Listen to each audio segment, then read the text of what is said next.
డబ్బు, అనారోగ్యం, ఉద్యోగం, వ్యాపారం, అప్పులతో బాధపడుతున్నారా? మీకోసమే launch your future programme. Anaganti Venkatesh, DYFI Telangana రాష్ట్ర ప్రధాన కార్యదర్శి. తెలంగాణ రాష్ట్రంలో నిరుద్యోగ అంశం ప్రధానమైనది. తెలంగాణ రాష్ట్రం రావడానికి నీళ్లు, నిధులు, నియామకాలైన ప్రధానమైనటువంటి ఎజెండాతోని రాష్ట్ర ఉద్యమం ప్రధాన పాత్ర పోషించింది విద్యార్థి యువత.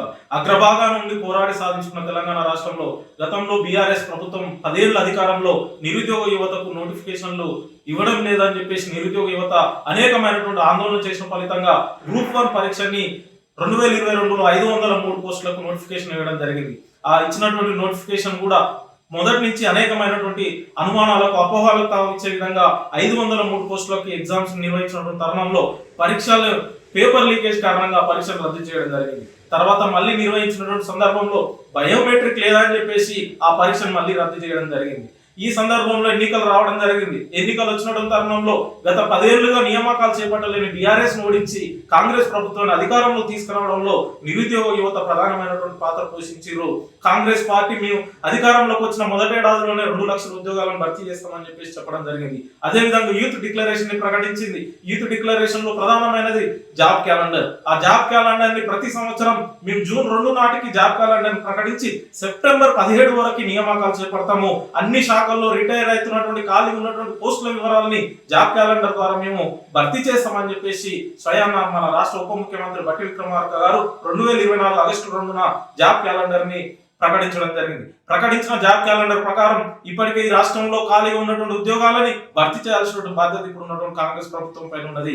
ఎందుకంటే గత 10 ఏళ్లుగా నిరుద్యోగ యువత ఈ రోజు తినకుండా అదేవిధంగా కోచింగ్ సెంటర్లో లక్షలాది రూపాయలను ఖర్చు పెట్టి ఈరోజు కోచింగ్లు తీసుకొని నిరీక్షిస్తున్నటువంటి పరిస్థితి ఉన్నది.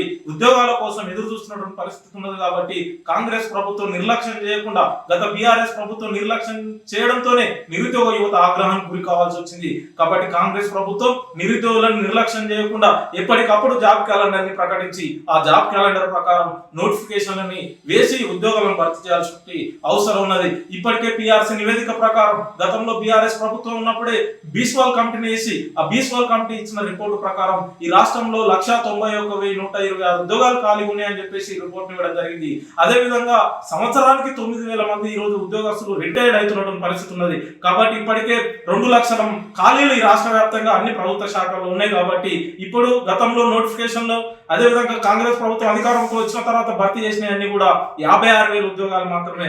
కాబట్టి ఇంకా 145,000 ఉద్యోగాలని భర్తీ చేయాల్సినటువంటి బాధ్యత ఇప్పుడు ఉన్నటువంటి కాంగ్రెస్ ప్రభుత్వం పైన ఉన్నది. ఇప్పుడు అసెంబ్లీ సమావేశాలు జరుగుతూ ఉన్నాయి. ఈ అసెంబ్లీ సమావేశాల్లో నిరుద్యోగ అంశం పైన, జాబ్ క్యాలెండర్ పైన, నోటిఫికేషన్ల పైన పూర్తి స్థాయి చర్చించి నోటిఫికేషన్లను తక్షణమే వేయాలని చెప్పేసి మేము ప్రభుత్వాన్ని కోరుతా ఉన్నాం. అదే విధంగా నోటిఫికేషన్ వేసి ఒకవైపు ఉద్యోగాలను భర్తీ చేస్తూనే ఈ రాష్ట్ర వ్యాప్తంగా కూడా 1 టైం రిజిస్ట్రేషన్ కింద టీజీపీఎస్సీలో అధికారికంగా నిరుద్యోగ యువత డిగ్రీ పూర్తి చేసిన వాళ్ళు 35 లక్షల మంది ఈరోజు నమోదు చేసుకున్నటువంటి పరిస్థితి ఉన్నది. అదే విధంగా నమోదు చేసుకున్న వాళ్ళు ఇంకా 10 లక్షల మంది బయట ఉన్నారు. మొత్తం రాష్ట్ర వ్యాప్తంగా 45 లక్షల మంది నిరుద్యోగ యువత ఉన్నారు. ఈరోజు ప్రభుత్వ ఉద్యోగాల కోసం ప్రిపేర్ అవుతున్న వాళ్ళు ఉన్నారు. కాబట్టి రాష్ట్ర ప్రభుత్వం వెంటనే తక్షణమే అన్ని పోస్టులలో ఖాళీ ఉన్నటువంటి అన్ని పోస్టులని భర్తీ చేయాల్సినటువంటి అవసరం ఉన్నది. నిరుద్యోగ యువతకి ఎక్కడికక్కడ జిల్లాల్లో కూడా ప్రభుత్వమే పరిశ్రమలను పెట్టి ఆ పరిశ్రమల్లో స్థానికంగా ఉన్నటువంటి యువతకే అవకాశాలు కల్పించి ఉపాధి అవకాశాలని కల్పించాలని చెప్పేసి కోరుతా ఉన్నాం. అదే విధంగా గ్రూప్ 1 పరీక్షకు సంబంధించి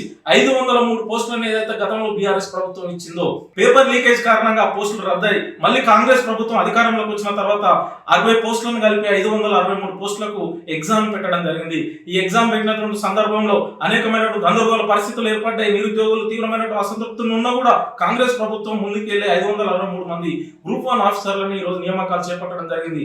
మిగతా గ్రూప్ అన్ని శాఖల్లో ఉన్నటువంటి గ్రూప్ 2, గ్రూప్ 3, గ్రూప్ 4 కూడా నియామకాలు చేపడుతున్నామని చెప్పేసి చెప్పడం జరిగింది. కాబట్టి ఇప్పటికే భర్తీ చేస్తున్నటువంటి ప్రక్రియను కొనసాగిస్తూనే ఇంకా ఖాళీగా ఉన్నటువంటి పోస్టులన్నిటి కూడా నోటిఫికేషన్ వేయాలని చెప్పేసి కోరుతా ఉన్నాం. అదే విధంగా నిరుద్యోగ భృతి ఈ రోజు రాష్ట్రంలో ఉద్యోగ ఉపాధి అవకాశాలు కల్పించేంత వరకు 4,000 రూపాయలు ఇస్తామని చెప్పేసి కాంగ్రెస్ ప్రభుత్వం చెప్పడం జరిగింది. కాబట్టి నోటిఫికేషన్లు ఇస్తూనే ఒకవైపు మళ్ళీ అర్హులైనటువంటి నిరుద్యోగ యువత అందరూ కూడా 4,000 రూపాయల నిరుద్యోగ భృతి ఇవ్వాల్సి ఉన్నది.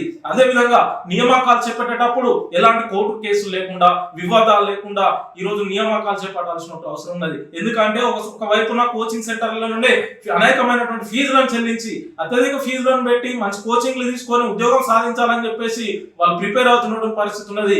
మళ్ళీ కోర్టు కేసుల పేరుతోని వాళ్ళు సమయం అంతా వృధా అవుతున్నటువంటి పరిస్థితి ఉన్నది. కాబట్టి ప్రభుత్వమే దగ్గరుండి టీజీపీఎస్ ని ప్రక్షాళన చేసి ఈరోజు పోటీ పరీక్షలకు సిద్ధమవుతున్నటువంటి అభ్యర్థులకు వాళ్ళు సహాయం చేయ విధంగా ఉండాలి, వాళ్ళకు ఒక విశ్వాసం కల్పించే విధంగా ఉండాలి, నమ్మకం కలిగించే విధంగా ఉండాలి. అప్పుడే ఈరోజు నిరుద్యోగ యువత ఈ ప్రభుత్వాన్ని నమ్ముతారు. కాబట్టి కాంగ్రెస్ ప్రభుత్వం గత బీఆర్ఎస్ ప్రభుత్వం చేసినటువంటి తప్పులు చేయకుండా ఈరోజు నిరుద్యోగ యువతకు ఉద్యోగ ఉపాధి అవకాశాలు కల్పించేందుకు యూత్ డిక్లరేషన్ అమలు చేయాలి.